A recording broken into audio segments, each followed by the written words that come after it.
Hello, Phulera से? अम्मा? किसकी अम्मा? जगमोहन की अम्मा? अम्मा प्रणाम। अम्मा कैसे हो? क्या बहुरिया गुम हो गई? ऐसे कैसे गुम हो गई अम्मा? अरे अरे रुक जाओ, बात तो बताओ पूरी। अच्छा, अरे अरे थम जा अम्मा, परेशान ना हो अम्मा, हम ढूंढ लेंगे, कोई बात नहीं, परेशान मत हो तुम। अच्छा ये बताओ मकान मिला कि नहीं? अरे अम्मा कोई बात नहीं, बहुरिया मिल जाएगी, कहीं नहीं गई होगी। हम करते हैं तुमको फोन, करते हैं, पता करते हैं, हम जरा पता लगाते हैं। हाँ, अभी लगाते हैं पता, अभी करते हैं फोन तुमको। माँ भी ना कहाँ जाएगी बहुरिया। चलो, ये अम्मा भी ना फोन कर कर के परेशान कर रही हैं। अरे बहुरिया क्यों तुम छुपी बैठी हो? देखो अम्मा का हाल खराब हो रहा है, पूरे गांव वाले तुम्हें ढूंढ ढूंढ के परेशान हो रहे हैं। कब आ भी जाओ, काहे बुला रही हो हमको? अरे देखते नहीं हो अम्मा के क्या हाल हो गई? का बताएं, घर का काम कर कर के हम थक गए। अब हो गया बहुत बहुरिया वाला काम, अब हम नहीं करेंगे। अब बहुरिया हो गई है रिपोर्टर जी की। तो रिपोर्टर जी पर आज हमारे साथ हैं जगमोहन की बहुरिया यानी कल्याणी खत्री। कल्याणी जी खुद ही बताओ कि पंचायत में काम करना कैसा एक्सपीरियंस था और कैसी शुरुआत हुई? सच बताओ तो सबसे पहले पंचायत का हिस्सा बनना ही मेरे लिए बहुत बड़ी बात है। और जब मैं पंचायत से जुड़ी और जुड़ने का जो ये मौका था, ये मतलब ऐसे बोल सकती हूँ कि एकदम छूट जाता अगर मुझे एकदम एंडिंग टाइम पे पता चला था। पूरी कास्टिंग पूरी हो चुकी थी, सिर्फ 2 कैरेक्टर बचे थे कि कास्टिंग बे में ऑडिशन चल रहे हैं पंचायत के सीजन 3 के। तो मैंने कहा यार मेरे को भी ऑडिशन देना है, क्योंकि सीजन 1 सीजन 2 के टाइम पे तो पता नहीं चला, क्योंकि मैं बॉम्बे ही उस वक्त आई ही थी नई। तो फिर मैंने कास्टिंग बे में जो सहज भदौरिया कास्टिंग डायरेक्टर है उनको मैसेज किया और उनको पूछा कि कास्टिंग चल रही है क्या। तो बोले हाँ 2 कैरेक्टर बच्चे हैं, आपको देना है तो आके दे दीजिए ऑडिशन।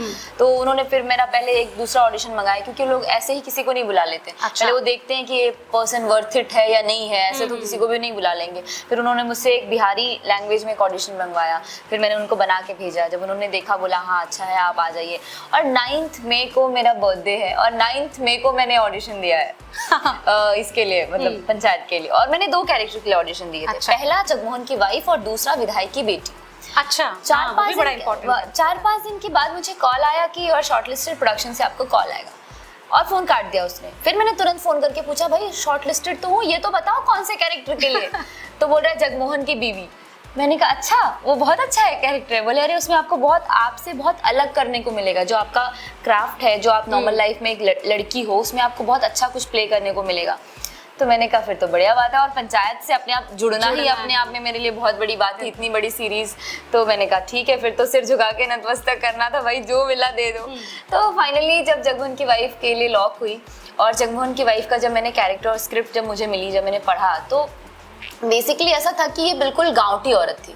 ऐसी औरत जो मेरा जो रियल लाइफ में किरदार है एज कल्याणी खत्री, वो बहुत डिफरेंट है। मैं बहुत मॉडर्न हूँ या फिर बहुत वोकल हूँ, बहुत बोलती हूँ। वो लड़की बिल्कुल शांत है, वो जो महिला है शांत स्वभाव की है, घरेलू है, जिसको बोलेंगे कि मतलब अगर पैर के नीचे, मतलब साड़ी के नीचे का पेटीकोट दिख रहा हो लेकिन सिर से पल्लू नहीं हटे, ऐसी औरत थी वो। तो उस कैरेक्टर को प्ले करने के लिए मुझे थोड़ा सा सोचना पड़ा, क्योंकि मेरे जैसे होम टाउन से मैं जुड़ी हूँ, साहिबगंज से, झारखंड से। वहाँ पे मैंने औरतों को देखा है, ऐसी औरतों को, और जो ऑब्जर्वेशन होता है वो मेरे अंदर है।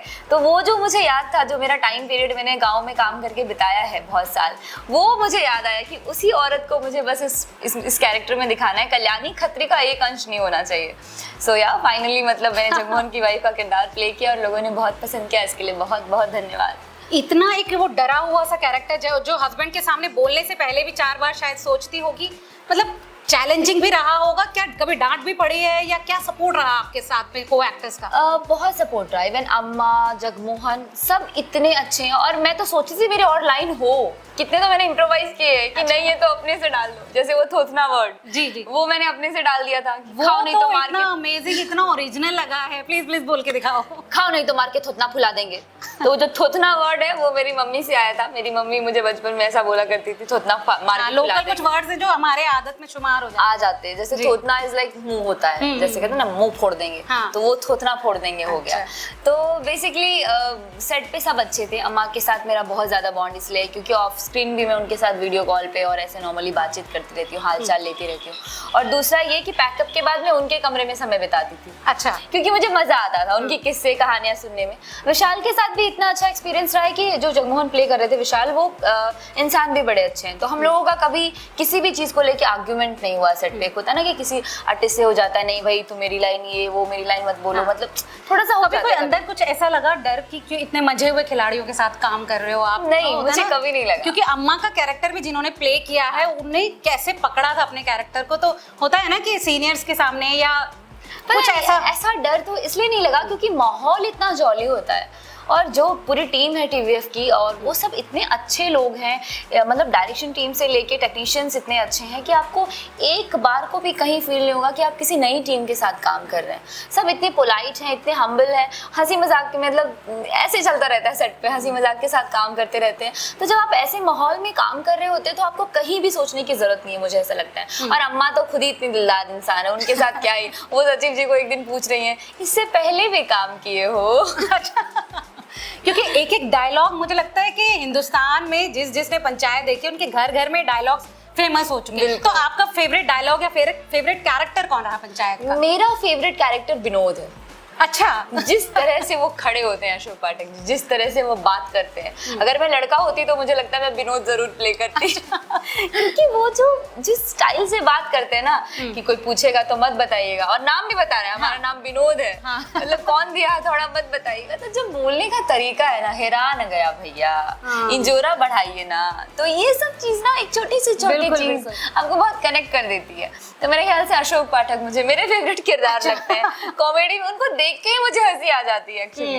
एक एक चीज, खैनी के डब्बे खोलना हो या विधायक के सामने डरते, मतलब होता है ना कि डरते हुए बोलना। अरे वो डायलॉग इतना मुझे इतना मजा आया, वो बोलते हाँ हाँ सही बात है, अगर कोई कुत्ता मार के खाने का आरोप लग जाए तो फिर बढ़िया ना जाएगा। वो बेचारा इतना इनोसेंट होकर बोल रहा है। तो कैरेक्टर मुझे अशोक का पसंद आता है। हर किसी का, आपका कैरेक्टर हो, जगमोहन जी का हो, हर किसी ने अपने कैरेक्टर को मतलब ऐसे लग रहा है कि जैसे जिया है उस कैरेक्टर को। बिल्कुल। तो डायरेक्टर की बात करते हैं क्योंकि ये एक बहुत बड़ा क्रेडिट डायरेक्टर को भी जाता है। तो प्लीज उनके बारे में बताइए कि कैसे वो आप लोगों से ये काम निकलवाते थे। दीपक सर की खासियत ये है, दीपक मिश्रा जो पंचायत के डायरेक्टर, वो खुद भी बहुत अच्छे एक्टर है। और जब आप एक अच्छे एक्टर होते हैं ना, आपको पता होता है मुझे सामने वाले से कैसे चीजें निकलवानी है और कैसा एक्सप्रेशन मुझे यहाँ पे चाहिए।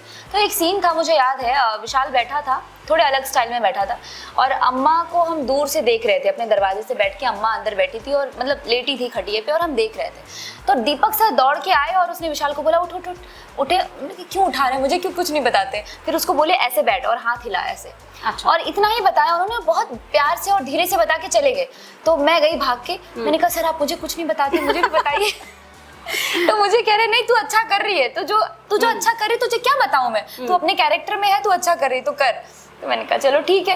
लेकिन जब वो सीन निकल के आया है, मैं और वो सात्विक जो बच्चा है वो दरवाजे पे बैठे हैं और विशाल बाहर जो हमारे मिट्टी का एरिया था वहां बैठ के ऐसे ऐसे हाथ हिला रहा होता है और अम्मा को देख रहा होता है। जो लाचारी दिखी है उस बिल्कुल कि अंदर उसके अंदर क्या कश्मकश चल रही है, जो सीन में कश्मकश दिखी है उस सिर्फ उंगलियों की वजह से वो एक डायरेक्टर ही निकाल सकता है। और इसके लिए हैट्स ऑफ है दीपक सर को। और जितने पोलाइट, जितने हम्बल वो रहते हैं सेट पे, उतने भी रियल लाइफ में भी बहुत हम्बल है। अच्छा, मैंने सुना कि आपने बहुत गर्मी में शूट किया था।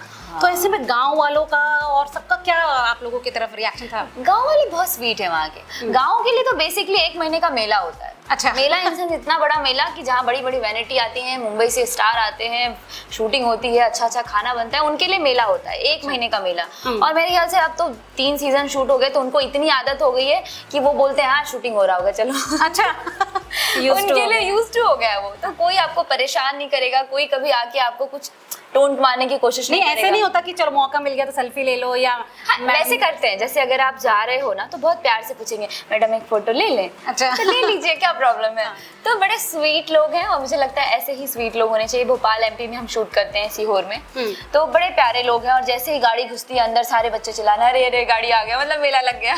तो कितने बजे शूटिंग शुरू होती थी और कितने बजे मतलब हमारा तो नॉर्मली 7 का शिफ्ट होता था, क्योंकि जिस धूप में हम शूट कर रहे थे चाहते हैं कि जल्दी खत्म हो जाए चीज। चीजें। तो हम 7 की शिफ्ट लगाते थे, हमारे यहाँ 7 की शिफ्ट होती थी, 7 तक पैकअप हो जाता, उससे पहले भी पैकअप हो जाता था, कभी कभी 6 बजे, कभी 5 बजे। वैसे पूरा दिन जो वो एक प्रचंड गर्मी वाला था वो आप लोगों ने झेला है। बिल्कुल, बहुत इतनी गर्मी थी। आपको मैं एक इंसिडेंट बताती हूँ। फर्स्ट डे जब मेरा शूट हो रहा था, हमारी वैनिटी, चूंकि हमारा सड़क वहाँ पे छोटा है, आपने देखा होगा घर के बाहर का, तो वैनिटी बेस पे खड़ी होती है और वैनिटी का जो डिस्टेंस होता है आई थिंक 100 मीटर का या 100 मीटर से थोड़ा ज्यादा था, मतलब हमारे शूटिंग लोकेशन से। अच्छा। तो मैं ज्यादा पानी नहीं पी रही थी कि बार बार वॉशरूम ना जाना पड़े, क्योंकि सीन लगा है और आप बीच सीन में उठ के बार बार बोलोगे सर वॉशरूम जाना है, तो वो अच्छा नहीं लगता ना। तो मैं पानी कम पी रही थी, तो मेरी बॉडी डिहाइड्रेट हो गई। दूसरे दिन मुझे लूज मोशन हो रहे थे, तो मैं उदास बैठी थी, क्योंकि सीन भी ऐसे सैड वाला चल रहा था, तो मैं कैरेक्टर में भी थी, ये कह सकती हूँ। पर दीपक सर ने मुझे देखा कि लड़की बड़ी शांत बैठी है, तो मुझे कह रही धरा। फिर मैं गई तो बोले क्या हुआ बेटा, तुझे इतने शांत शांत क्यों है, कोई बात है क्या, कुछ दिक्कत हुआ, किसी ने कुछ बोला? मैंने कहा सर कुछ नहीं। नहीं कुछ तो है, बोल, तो कल तो इतनी हंस रही थी, इतनी चहल पहल एकदम चहक रही थी, आज क्या हो गया? मैंने कहा सर थोड़ी सी तबीयत खराब है, लूज मोशन हो रहा है। उन्होंने इतना सुना, बोले प्रोडक्शन को बताया क्यों नहीं तूने?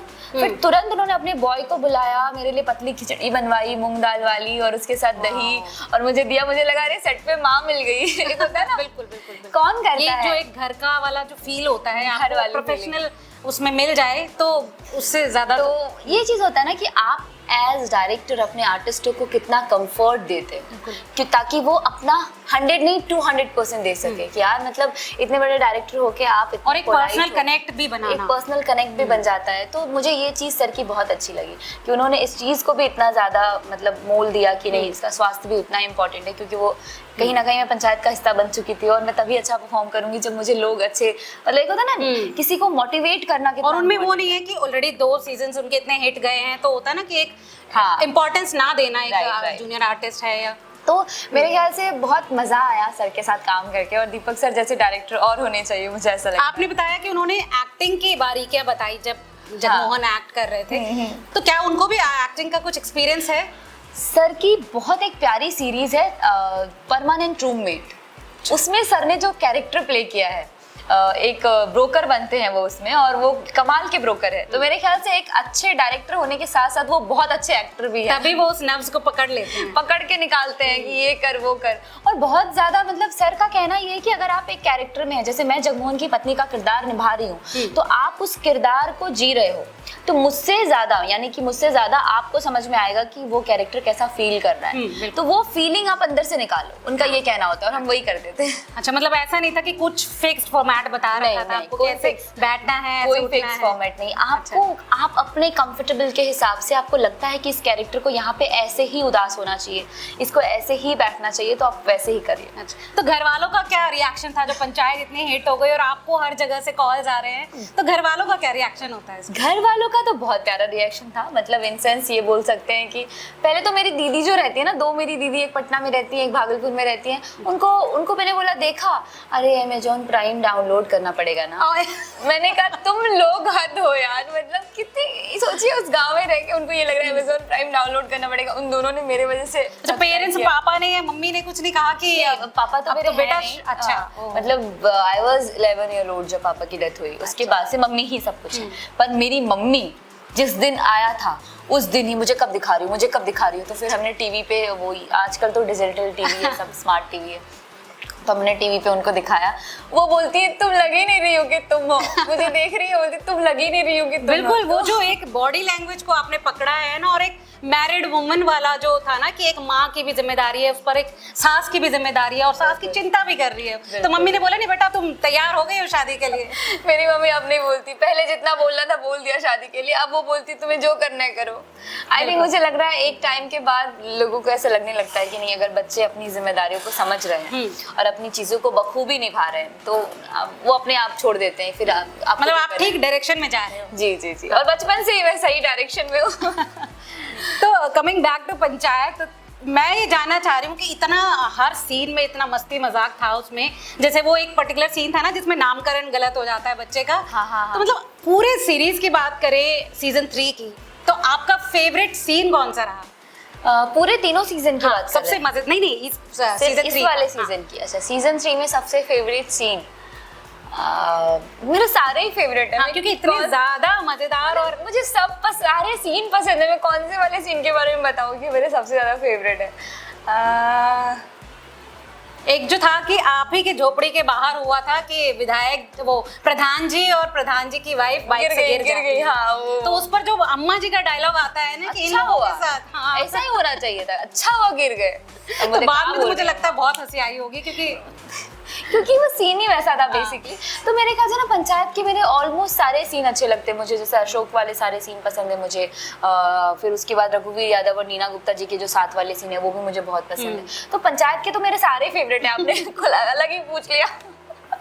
मतलब आपके साथ जो हुआ वो ये था ना कि अम्मा का एक तो गरीब के अंदर से जो निकलती है ना टीस कि इन लोगों के साथ नहीं होगा जब तक ये लोग समझेंगे नहीं गरीब नहीं। हाँ बिल्कुल, अच्छा हुआ गिर गए, तब समझ में आएगा, तब रोड बनाएंगे। तो कल्याणी ये बताइए कि अब जब सीरीज आ चुकी है और घर घर में पॉपुलर हो चुकी है तो आगे के क्या प्लान्स हैं? आगे के प्लान्स हैं कि और अच्छी अच्छी सीरीज करूं। टीवीएफ को चाहूंगी कि टीवीएफ मुझे और अपनी सीरीज में कास्ट करे, बिकॉज वो लोग बहुत रूट से जुड़ी चीजें बनाते हैं। मैं चाहूंगी मुझे अनुराग कश्यप जी के साथ काम करने में बहुत खुशी होगी अगर वो मुझे कभी कास्ट करे। संजय लीला भंसाली की आर्ट जो वो करते हैं, जो क्लासिकल एरा जो दिखाते हैं, जो जॉनर की वो फिल्में बनाते हैं, मुझे उनके साथ काम करने का बड़ा शौक है। तो अच्छे अच्छे प्रोजेक्ट्स मिलते रहें, अच्छा काम करती रहूं, फिर से आपसे दोबारा मिलने का मौका मिलेगा। अब थोड़ा सा सीरियस मैटर पे आते हैं, क्योंकि कहते हैं कि ये जो माया नगरी है इसका रंग जब किसी पर चढ़ जाता है तो वो फिर होता है ना कि अलग ही हवा में रहता है। बिल्कुल। तो जब सीनियर आर्टिस्ट की बात आती है तो नीना गुप्ता जी जैसे हैं और रघुवीर जी हैं, इतने बड़े बड़े एक्टर्स के साथ आपने काम किया, तो उनका टुवर्ड्स दूसरे एक्टर्स क्या था उनका रवैया? मुझे लगता है चाहे नीना जी हो या रघुवीर जी हो, आप जब उनके साथ काम करेंगे ना वो लगने ही नहीं देंगे कि आप कल के आए हुए आर्टिस्ट हैं। अच्छा, कहीं आपको फील नहीं होने देंगे। वहीं पे चेयर लगा के, चूंकि वैनिटी सबकी दूर खड़ी होती है, तो हम वहीं पे सारे लोग चेयर लगा के सीन होने के बाद वहीं बैठते हैं, क्योंकि कैमरा का एंगल चेंज होता है, लेंसेज चेंज होते हैं, तो सारे लोग एक ही जगह बैठ के गपशप करते रहते हैं। अच्छा तुम्हारा क्या, अच्छा हो तुम वहां से हो, ऐसे है, तो बातचीत चलती रहती है। रघुवीर जी बड़े जॉली हैं, वो सीन के बाद भी हंसाते हैं, पहले भी हंसाते हैं, जब जो भी मौका मिल जाए उनको किसी भी चीज से हंसा देंगे वो आपको। वो मिमिक्री बहुत अच्छा करते हैं अपने मेकअप मैन की। तो मुझे लगता है हम लोग एक दिन डिनर कर रहे थे रिजॉर्ट पे, उनकी वाइफ आई हुई थी, उनका बेटा भी आया हुआ था और अशोक जी भी थे और भी काफी लोग थे, माधव भी था जो बकरी चराता है। तो हम सब बैठे थे साथ में और रघुवीर जी मिमिक्री कर रहे थे अपने मेकअप मैन की। तो वो एक पर्सन को लगने ही नहीं देते हैं यार कि इतने बड़े आर्टिस्ट हैं। तो मेरे ख्याल से मुझे लगता है ऐसे ही होना चाहिए, हर आर्टिस्ट को जमीन से जुड़े रहो और कभी किसी को ऐसा मत लगने दो कि भाई आप तो 33-35 साल से काम कर रहे हैं, और एक ईगो जिसको बोलते हैं वो आना नहीं चाहिए कभी। मुझे ऐसा लगता है। तो देखिए, कटहल का इंतजाम तो हम नहीं कर पाए, लेकिन लौकी मैंने सुना है कि लौकी ने बड़ा अहम रोल प्ले किया है सीजन 1 पंचायत में। हाँ, तो ये जो इस बार लौकी से प्रमोशन का आइडिया था वो किसका था, ये मैं जानना चाहती हूँ। ये तो ऑनेस्टली टीवीएफ की जो टीम होती है, जो मार्केटिंग टीम है, उनका ही आइडिया होगा ये लौकी वाला। लेकिन जो ये लौकी से कह सकते हैं कि जो फेमस लौकी जो हुई है, हाँ। मुझे लगता है लौकी के रेट बढ़ गए होंगे मार्केट में। अपने आप में एक स्टार बन गई है। इसकी जो वैल्यू हो गई है ना लौकी की, हर कोई लौकी देख के मतलब पंचायत, किसी को भी अब तो बांस, कटहल और कबूतर देख के भी पंचायत याद आएगा। तो मेरे ख्याल से लौकी बहुत अहम किरदार है और सीजन 1 से है। तो सीजन 4 की बात करें तो कल्याणी क्या कुछ अभी चर्चाएं हैं और क्या इंटरेस्टिंग होने वाला है सीजन 4 में? सीजन 4 में सच बताऊं, अभी चंदन सर राइटिंग कर रहे हैं, हमें कुछ भी नहीं पता, 1% भी हमें पता नहीं चलता है। वो एक्चुअली चीजें लीक नहीं होनी चाहिए इसलिए नहीं बताते होंगे। तो हमें ये भी नहीं पता कि हम सीजन 4 में हैं या नहीं है। तो ये भी नहीं पता है, तो फिलहाल तो इसके ऊपर कुछ नहीं बता पाऊंगी, लेकिन ये है कि सीजन 4 आएगा जरूर। और कब आएगा ये भी नहीं पता, पर आएगा जरूर, और कुछ और नए मसालों के साथ आएगा। हर इंसान अब सीजन 4 की तरफ देख रहा है, क्योंकि ऐसा लगता है कि वो आप ही के कहीं कहीं होता है ना, आप खुद को इतना जुड़ा हुआ महसूस करते हो, ऐसा लगता है आप बिलोंग करते हो उस फुलेरा गांव को। जी। तो कल्याणी ये बताओ कि अम्मा का जो वो मकान था वो फाइनली क्या रहा उसका? वो छोड़ तो दिया आपने, लेकिन क्योंकि जगमोहन जी ने कहा था कि एक कमरे के मकान में रहना बड़ा मुश्किल है, तो आगे की क्या योजना रहेगी? मकान तो हमने इसलिए छोड़ दिया क्योंकि अब अम्मा चाहिए हमें, मकान नहीं। हो सकता है कि फिर से वो मकान हमें मिल जाए, लोग दे दे, वो बात अलग है, लेकिन ये डिसाइडेड हो गया कि हमें अम्मा चाहिए, मकान नहीं चाहिए। सड़क बनवानी है, लेकिन हमारे घर के आगे की जो सड़क है ना वो टूटी हुई है, बवासीर है सड़क। बिल्कुल, बिल्कुल। तो वो बननी चाहिए। तो सीजन 4 में उम्मीद है कि सड़क बन जाएगी? उम्मीद तो है, अब चंदन सर महान है, अब वो जो भी लिख दे उनके हाथों से सड़क भी बन सकती है, इलेक्शन भी हो सकता है, सब हो सकता है। एक एक जो मीम्स जो इस पर निकल रही हैं, दामाद जी हो या घोड़ा हो, मतलब हर कैरेक्टर इसमें स्टार हो गया है। तो बहुत बहुत शुक्रिया हमारे साथ जुड़ने के लिए कल्याणी, और उम्मीद करते हैं कि आने वाले सीजन में भी हमें आपकी और एक्टिंग देखने के लिए मिले, नए नए किरदारों के साथ। पंचायत 4 फिर से हमारे घरों में सजे, और इलेक्शन होने वाले हैं आगे वाले पंचायत के सीजन में, तो उम्मीद करते हैं कि जितना प्यार दर्शकों का इस बार सीजन को मिला, आने वाले सीजन में भी इतना ही धमाल आपके सब कैरेक्टर्स मचाएंगे और घर का ऐसे ही हिस्सा बन जाएंगे। बहुत बहुत शुक्रिया कल्याणी हमारे साथ बात करने के लिए, रिपोर्टर जी के लिए समय निकालने। Thank you. तो देखिए, आप सभी ने पंचायत सीजन 1, सीजन 2, सीजन 3 को बहुत सारा प्यार दिया है, तो मैं चाहूंगी कि ऐसे ही प्यार और ऐसे ही दुलार आप रिपोर्टर जी को देते रहिए, लता जी को देती रहिए, और इस चैनल को सब्सक्राइब कीजिए, लाइक कीजिए, ताकि आपको और मसालेदार खबरें मिलती रहे। बाय।